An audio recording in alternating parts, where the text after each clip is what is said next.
Reel बनवण्यासाठी हल्ली लोक कोणत्याही थराला जायला तयार असतात. या रील्सच्या नादात आतापर्यंत अनेकांनी आपला जीव गमावला आहे, पण त्यातूनही लोक धडा घेताना दिसत नाहीत. लोक रीलसाठी कधी स्वतःचा तर कधी इतरांचा जीव देखील धोक्यात टाकायला अजिबात घाबरत नाही. यात हल्ली रेल्वे स्थानक, ट्रेनच्या पटरीवरही अगदी बिनधास्तपणे रील व्हिडिओ शूट करत असतात. अशाच प्रकारे राजस्थानमधून एक व्हिडिओ समोर आला आहे, जिथे एक जोडपं सुंदर दृश्य शूट करण्यासाठी रेल्वे ब्रिजवर चढतात. इतक्यात समोरून एक भरधाव ट्रेन येते. यानंतर पुढे जे काही घडतं ते पाहून तुमच्याही काळजाचा ठोका चुकेल. या घटनेचा एक व्हिडिओ सध्या सोशल मीडियावर व्हायरल होत आहे. ही घटना राजस्थानमधील काश्मीर म्हणून ओळखल्या जाणाऱ्या गोराम घाटात घडली, जिथे पर्यटक फोटो व रील्ससाठी जीव धोक्यात घालताना दिसतात.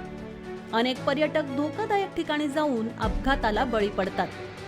शनिवारीही गोराम घाटात एक असंच जोडपं तेथील सुंदर नजारा पाहण्यासाठी तिथे आलं होतं. यावेळी रील बनवताना त्यांचा एक गंभीर अपघात झाला.